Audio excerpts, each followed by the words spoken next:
중국이 자이언트 판다를 통해 펼치는 외교 전략은 단순한 동물 대여를 넘어 정치적 도구로 활용되고 있다는 사실은 이미 널리 알려진 암묵적인 비밀입니다. 당장 며칠 전 워싱턴 DC에 도착한 새로운 판다 가족을 통해 중국이 노린 효과만 봐도 그렇습니다. 미국 내 반중 정서가 심화되는 것과는 별개로 귀여운 판다 한 쌍이 도착하자 정치는 정치고 귀여운 건 귀여운 거지라는 반응이 터져나오고 있는 겁니다. 수많은 판다맘들이 판다를 보러 모여들며 중국이 의도한 대로 중국에 대한 부드럽고 우호적인 이미지가 형성된 것이죠. 하지만 이러한 판다 외교의 이면을 보면 그리 단순하지 않습니다. 지난해 11월 미국에서 3마리의 판다 가족을 잡혀가듯 갑자기 중국으로 돌아갔는데요. 이를 두고 일부 전문가들은 중국이 미국과의 관계 악화에 따른 징벌적 조치로 판다를 데려갔다는 해석을 내놓았죠. 실제로 중국은 미국뿐만 아니라 자신들의 입장에 반하는 국가에서 판다를 회수하는 모습을 보여왔습니다. 예를 들어 과거 오바마 행정부 시절 미국이 티베트 지도자 달라이 라마와의 회담을 결정하자 중국은 미국에 있던 판다를 즉시 반환 조치한 사례도 있거든요. 이는 판다가 단순한 외교적 제스처를 넘어서 정치적 압박 수단으로 사용되고 있음을 보여주죠. 뿐만 아니라 미국뿐만 아니라 유럽에서도 판다 외교에 대한 반발이 일어나고 있습니다. 얼마 전 핀란드의 동물원이 중국의 판다 2마리를 반환하겠다고 선언하며 중국에 크게 반발했는데요. 핀란드의 아타리 동물원은 중국에서 대여받아 키워오던 판다 루미와 피리를 원래 계획보다 8년 일찍 중국으로 돌려보내기로 합니다. 물론 표면적인 이유는 경제적인 부담이었습니다. 판다를 사육하기 위해서는 막대한 비용이 들기 때문에 핀란드 동물원은 더 이상 이를 감당하기 어렵다는 입장을 밝힌 것이죠. 하지만 전문가들은 이 결정의 이면에는 정치적 요인이 숨어 있다고 분석합니다. 중국의 판다 외교가 더 이상 우호의 상징으로만 받아들여지지 않고 있다는 신호인 셈인데요. 오늘은 판다곰의 미국행과 분노 유발 푸아오 소식을 함께 전해드리며 중국 판다 외교의 민낯을 샅샅이 파헤쳐 소개해드리려고 합니다. 먼저 잠시 저희 광화문 브리핑 채널 구독 설정도 부탁드리고요. 판다는 중국에게 값진 외교적 도구이자 돈벌이 수단입니다. 그동안 전 세계적으로 많은 국가들은 폭발적으로 성장하는 중국과의 여러 이해관계 때문에라도 판다 외교를 받아주기도 했는데요. 하지만 이제는 중국의 경제적 착취와 중국인들에 대한 불신으로 거리를 두기 시작했죠. 그래서인지 최근에는 국제사회에서 선진국 중심으로 중국의 판다 외교를 비판하는 것에서 더 나아가 보다 실질적인 조치를 취하기 시작하는 분위기도 조성되기 시작했습니다. 중국은 일찍이 생명체인 판다곰을 독점하고 때론 선물로, 때론 뇌물로 바치다가 이제는 인질 삼아 중국에 대한 이미지를 조성하는 데 사용하고 있는데요. 먼저 잠깐 지난 역사를 소개해드리자면 중국의 이런 판다 외교가 전 세계인의 주목을 받은 것은 미국과 중국 관계가 해빙되던 1970년 이후입니다. 1972년 닉슨 대통령이 중국을 방문한 뒤 당시 저운원 라이 총리가 선물로 보냈던 링링과 싱싱이 그 주인공이었죠. 이를 시작으로 일본, 프랑스, 영국, 소독 등이 차례대로 중국으로부터 판다를 선물받았고요. 그래도 이때는 다행이었습니다.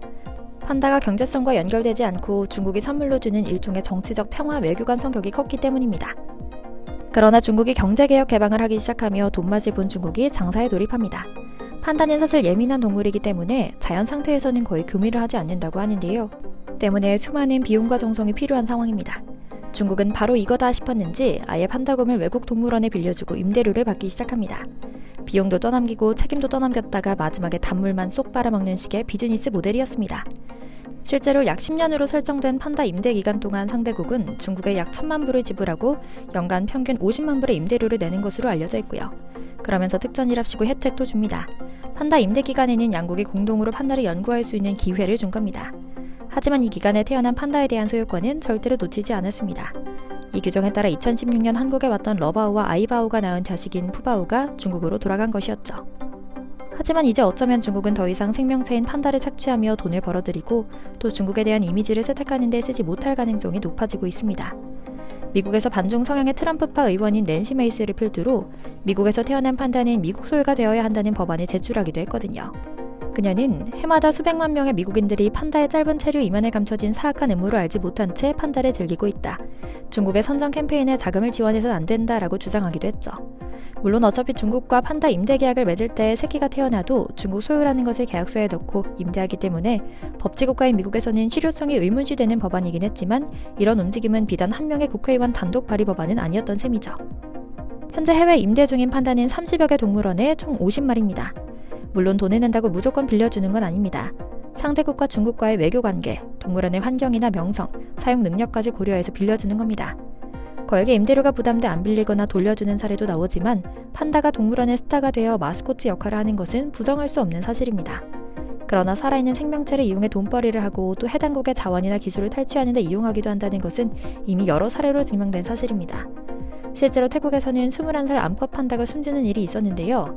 몸 상태가 좋지 않았고 실제로 고령으로 죽은 것이 분명하고 또 수명이 보통 25에서 30년 정도이기 때문에 마냥 이상하지 않음에도 중국은 사망 진상 규명팀을 꾸려 태국으로 보낸 다음 중국의 자랑인 판다를 제대로 돌보지 않아 죽음으로 이르겠다고 비난합니다. 더 나아가 태국의 중국에 반환해야 할 판다가 죽었으니 1,500만 바트, 즉 하나로 5억 넘게 보상금을 내라는 청구서를 보내기도 했죠. 정말 이 정도면 판다 외교가 아니라 판다 사기, 판다 피신이라고 해도 과언이 아닌데요. 이에 영국 BBC는 판다는 중국의 돈 버는 수단이자 이익을 취하기 위한 수단이라고 강하게 비난하기도 했죠. 중국은 외국의 기술과 무역 협정과 판다를 바꾸려 하며 중국의 판다를 독점해 임대를 준 판다가 새끼를 낳으면 중국의 재산이 되어 반드시 중국으로 보내져야 한다는 이상한 논리를 앞세우고 있다고 말입니다. 하지만 또 이렇게 도로 데려간 판다를 그들이 말하는 대로 국보 취급하면 모르겠습니다. 이 옹졸한 중국인들은 우리 땅에서 나고 우리 땅에서 자란 푸바오의 감정을 가득 실어 괴롭히고 이용하는 일도 서슴지 않고 저지르는데요. 실제로 지난 4월에 중국에 반환된 뒤 2달 만에 대중들에게 공개된 판다 푸바오는 중국 현지에서 남몰래 학대를 받으며 열악한 환경에 머무르고 있다는 의혹을 받아온 주인공이기도 합니다. 중국 자이언트 판다 보호연구센터 측은 푸바오의 가장 최신 모습이 담긴 영상과 사진을 공개하며 해명에 나서기도 했지만 논란은 지속되어 왔는데요.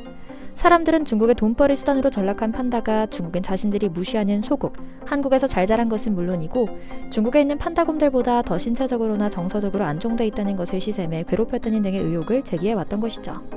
물론 중국 판다 보호연구센터는 공식 웨이보 계정에 푸바오 영상을 공개하며 이에 정면 반박하기도 합니다. 하지만 웬걸, 이들이 당당하게 공개한 영상에는 더 끔찍한 모습이 담겨 있었습니다. 46초 길이의 이 영상은 철제우리에 기대앉은 채 대나무를 먹는 모습으로 시작되는데요. 철창 틈 사이로 푸바오의 목 부분 탈모 현상을 확인할 수 있었죠. 주변에 다른 털과 달리 그 부분만 짧은 털이 나 있는 모습으로 멀리서 보면 긴 흉터 자국처럼 보이기도 했고요. 하지만 푸바오의 중국 사육사 쉬샹은 푸바오가 장난꾸러기라 벽이나 난간에 문지르고 놀다가 변색된 흔적일 뿐이다. 판다는 자주 씻기면 오히려 다른 질병을 유발할 수 있다. 정수리에 생긴 흉터는 미인점이다. 판다 경험이 적은 한국 사람들은 잘 모를 것이라며 이해 못할 말들을 늘어놓기에 바빴죠. 하지만 웬걸, 한국과 중국의 푸바오 팬들은 곧바로 사육사의 과도한 목줄 훈련에 따른 상처라는 것을 짚어냅니다. 또한 밥을 먹을 때 이 근처에서 경련이 일어나는 장면을 포착하곤 더 큰 논란을 불러일으키기도 했죠. 물론 중국에서 푸바오를 직접 본 수의사들은 중국 환경이 아직 낯설고 두려울 거라고 합니다. 중국 사육사가 포장하려고 둘러댄 모든 말들이 판다가 스트레스를 받아 정형 행동을 할 때 나오는 징후와 매우 흡사하다는 게 이유입니다. 머리를 비비고 앞구르기를 하며 정형화된 행동을 반복하는 건 갑작스러운 주변 환경의 변화에 스트레스를 받았을 때 나타나는 행동임은 분명하기 때문입니다. 뿐만 아니라 아직 때도 되지 않은 푸바오를 임신시키려고 강제로 교미했다가 호르몬에 문제가 생겨 비쩍 마르고 사람을 피하고 먹을 것을 거부하는 모습이 관찰되기도 했죠. 하지만 푸바오 할아버지 강철원 사육사는 너무 걱정하지 말라.